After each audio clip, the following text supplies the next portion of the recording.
konsumen ini kadang kan suka ngalamin kayak semacam kondisi dilema lah ya, ya kan. Nah itu dia bingung nih, gue mau beli yang mana ya. Di marketing itu ada satu pembahasan yang namanya consumer behavior atau orang bilang perilaku konsumen. Nah, di sini kita bahas tentang perilaku konsumen.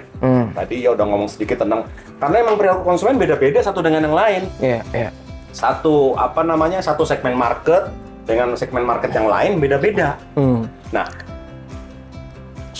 konsumen atau seseorang itu mengkonsumsi suatu barang itu sebenarnya ada tahapannya.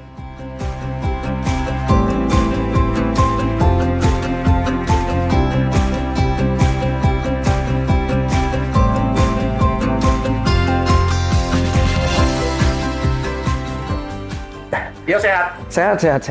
Aman. Lancar lah. Oke. Iya mau nanyain nih. Jadi kalau misalnya seputar produk lah. Misalnya kita ngomongin produk di pasar nih, gitu kan. Nah, kalau gue perhatiin tuh secara global gitu ya, secara umum. Konsumen ya atau konsumer sih? Konsumen ya. Oke, konsumen. Nah, konsumen ini kadang kan suka ngalamin kayak semacam kondisi dilema lah ya, ya kan. Misalnya dia mau milih barang gitu, ada barang yang mau dia beli lah misalnya gitu. Nah waktu di display ini, waktu dia datang ke pasar itu mau bentuk pasarnya apapun gitu. Nah itu dia bingung nih, gue mau beli yang mana ya, gitu kan. Terus misalnya ada beberapa barang yang mungkin mirip, misalnya gitu. Terus habis itu tipis-tipis tuh, jadi dia bingung nih, milih yang mana, gitu kan, beli yang mana segala macem, kayak gitu-gitu. Jadi perilaku konsumen yang rada kebingungan konsumen dalam membeli atau mengkonsumsi barang di pasar gitu. Itu gimana sih kalau penjelasan secara konsepnya? Ininya lah, gitu. Memang gini, di marketing itu ada satu pembahasan yang namanya consumer behavior atau orang bilang perilaku konsumen. Nah, setiap produsen atau setiap perusahaan itu harus bisa mengenali siapa pasarnya. Pertama, siapa pasarnya. Yang kedua, dia bisa mengidentifikasikan bagaimana perilaku konsumennya. Konsumen artinya orang yang mengkonsumsi barangnya atau barang atau jasanya dia itu. Oke. Itu yang paling pertama. Ya. Nah, di sini kita bahas tentang perilaku konsumen. Tadi ya udah ngomong sedikit tentang karena emang perilaku konsumen beda-beda satu dengan yang lain. Satu satu segmen market dengan segmen market yang lain beda-beda. Nah, konsumen atau seseorang itu mengkonsumsi suatu barang itu sebenarnya ada tahapannya. Atau dimulai dari dia itu mengidentifikasikan kebutuhannya dia, needs dan wants-nya. Jadi personal ya? Sangat. Nah ini ada dua, ada namanya consumer buying behavior sama business buying behavior. Bisnis itu kalau B2B. Kita bahas yang consumer dulu nih. Ya. Jadi dia tuh harus tahu saya itu perlu apa. Needs dan wants, kebutuhan dan keinginan saya. Dia identifikasi dulu. Ini tahapannya nih. Ya, alurnya. Habis dia identifikasi, dia akan cari informasi. Bagaimana saya bisa memperoleh suatu produk yang bisa memenuhi needs dan wants saya, kebutuhan saya. Bisa menjadi solusi. Jadi pertama dia tuh ngerti apa yang dimau, kedua dia nyari informasi, ya. Ketiga udah dia dapat beberapa alternatif produk dan jasa itu, ya. Dia milih salah satu produk dan jasa ini. Kayaknya ini deh berdasarkan informasi yang gue peroleh ini nih, ya kan. Dari situ kemudian dia melakukan pembelian. Baru abis timbang-timbang semacam itu dia beli, ya. Abis beli ini apakah udah selesai sebenarnya urusannya perilaku konsumen? Belum. Setelah pembelian namanya post purchase orang bilang, itu kemudian ada dua opsi, apakah dia puas dan tidak puas, gitu. Kalau puas dia akan beli lagi, kalau tidak puas, nah ini masalah nih, dia nggak beli lagi. Dan bahayanya kalau di zaman sekarang, zaman viral, ini dia akan ngomong di sosial media dipublikasiin dia. ya. Saya nggak puas sama barang ini ternyata, gitu. Iya. Ini yang kemudian jadi masalah. Iya. Nah, sebagai produsen, seseorang atau suatu perusahaan itu sebagai produsen, dia harus bisa mengenali perilaku konsumen mulai dari mengidentifikasi kebutuhannya dia, sampai kemudian dia nyari informasi, sampai kemudian dia memutuskan membeli, sampai kemudian dia mengkonsumsi, sampai kemudian dia merasa puas atau tidak puas. Itu perilakunya tuh perusahaan harus tahu, gitu. Oke? Itu harus dipelajarin ya. Harus secara serius. Harus dipelajarin dan harus kemudian kalau perlu diriset. Itulah pentingnya suatu entitas bisnis, walaupun UMKM sekalipun, apalagi korporasi, dia harus melakukan riset. Ya. Kalau UMKM bilang, gila riset lo, kok kan UMKM. Iya. Bagi yang mikro, sesimpel dia nanya sama orang, lo itu kalau mau beli pecel ayam atau pecel lele itu gimana sih, apa sih yang lo pertimbangin?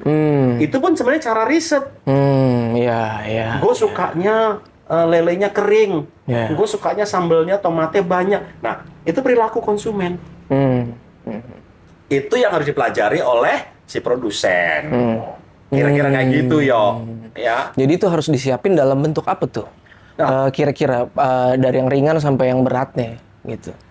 Kalau misalkan yang ringan, ya tentunya UMKM itu, dia nanya, dia ngeriset, udah gitu dia mendefinisikan, dia mengetahui. Jadi, oh ternyata konsumen saya itu, target market saya, ya itu sukanya pecel lele yang garing.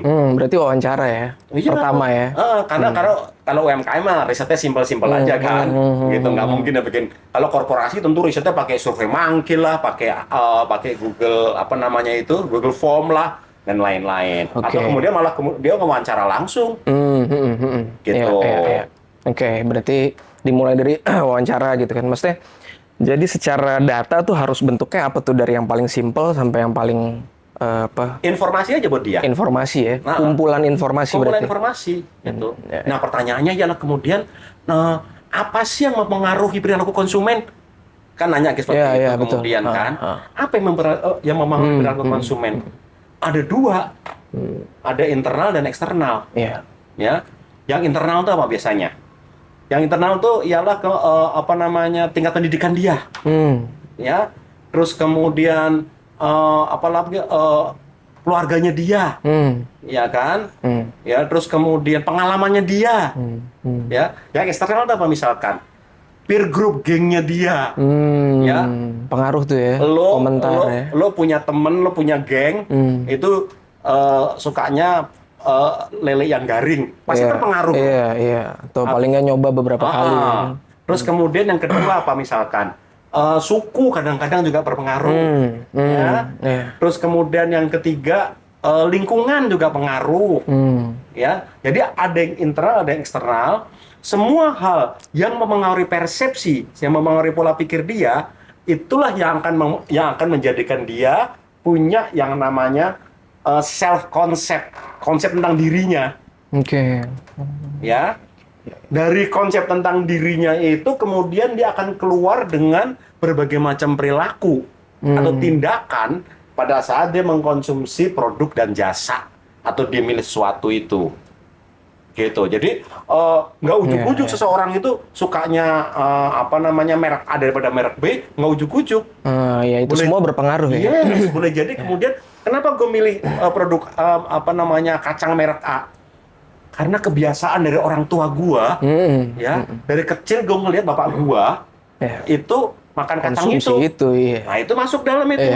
Betul. Atau kemudian gua nongkrong nih sama teman-teman gua lagi ngopi-ngopi bareng, dia tuh sukanya keripiknya kayak gitu. Atau dan terus kemudian pendidikan juga seperti itu. Ya, dia milih yang gua nggak mau di sana rada nggak higienis. Biasanya orang-orang pendidikannya tanda kutip lebih tinggi, kadang-kadang memilih yang lebih higienis daripada yang relatif pendidikannya konsumsi secara publik ya, apa lebih luas ya. Jadi itu yang mempengaruhi pola pikir dia. Nah, entitas usaha harus memahami itu, yo. Gitu loh. Oke. Karena itu kemudian kalau yo lihat tadi, orang-orang ada yang langsung beli, ada yang lihat-lihat dulu, ngecek harga. Iya kan. Soalnya kan itu nentuin kalau itu dia berarti kan yang harus tahu tadi kan dimulai dari konsumennya kan. Kita istilahnya dia mikirin dulu dirinya dia tuh seperti apa. Bikin pemetaan kecil-kecilan lah, pemetaan tanda kutip untuk apa yang dia suka segala macam, baru beli barang untuk mutusin lah ya. Jadi dia mutusin dulu baru beli gitu kan. Dan setelah itu apakah dia suka atau nggak suka. Iya gitu kan. Nah tapi produsen atau penjual juga penting untuk tahu itu ya sebenarnya ya. Harus. Supaya nggak di depannya nggak orang dilema mulu nih. Iya. Gitu kan. Iya. Nah tujuan terus nggak dibeli-beli tuh. Yes. Pentingnya. Dan dia bingung juga. Persis. Gitu. Pentingnya si pengusaha atau produsen tahu itu mempermudah konsumen untuk memutuskan. Iya. Iya makanya kan. Iya. Jadi karena itu langsung. Udah disediain ya. Iya. Jadi pada dasarnya. Oh jadi orang yang segmen marketnya dia itu langsung dia bilang. Gue nggak usah pusing-pusing lagi. Oh ini dia langsung. Gitu. Okay. Itu dimulai dari informasi-informasi tentang produknya dia itu. Dimulai dari tanda kutip risetnya dia. Informasi tentang konsumen, perilakunya itu kayak apa. Gitu loh. Dan itu berlaku umum. Ya baik itu UMKM, produk-produk brand lokal, UMKM maupun produk korporasi. Sama seperti kemudian produk mobil sama juga. Apakah kayak kan misalkan Toyota atau BMW melakukan hal itu? Mereka melakukan. Gitu. Jadi mempermudah ya pemahaman produsen untuk terhadap perilaku konsumennya, mempermudah si konsumen tersebut untuk mengambil keputusan. Iya. Udah disuplai duluan ya. Ya dengan data-data itu. Jadi produk itu udah sesuai dengan apa yang diinginkan. Gitu. Kayak contoh seperti lu kan pada dasarnya kan juga langsung tahu nih misalkan lo dateng ya. Lu dengan pengalaman lu, dengan kemudian lu dari keluarga ya, kebiasaannya produk A. Terus kemudian geng lu juga produk A. Dan lo cocok, terus kemudian pengalaman hidup lo juga seperti itu cocok. Lo datang ke market ya, ke pasar, lo belinya nggak nyari macam-macam. Iya sih, iya. Kalau yang udah tahu ya. Iya. Jadi emang itulah pentingnya yang tadi gue ulang lagi, pentingnya si produsen mengetahui perilakunya si konsumen gitu loh. Lo juga nanti kemudian lo juga jadi lebih paham di kerjaan lo juga nih, kerjaan lo kan kreatif juga, ya di kerjaan lo bisa memahami hal tersebut dan kemudian lo bisa dengan klien lo juga memberikan hal yang sama. Gitu ya? Iya, kepake banget sih pasti. Sip lah. Thank you nih Bang Roy. Kapan-kapan kita ngobrol lagi. Yoi, sip ya. Thank you ya. Oke.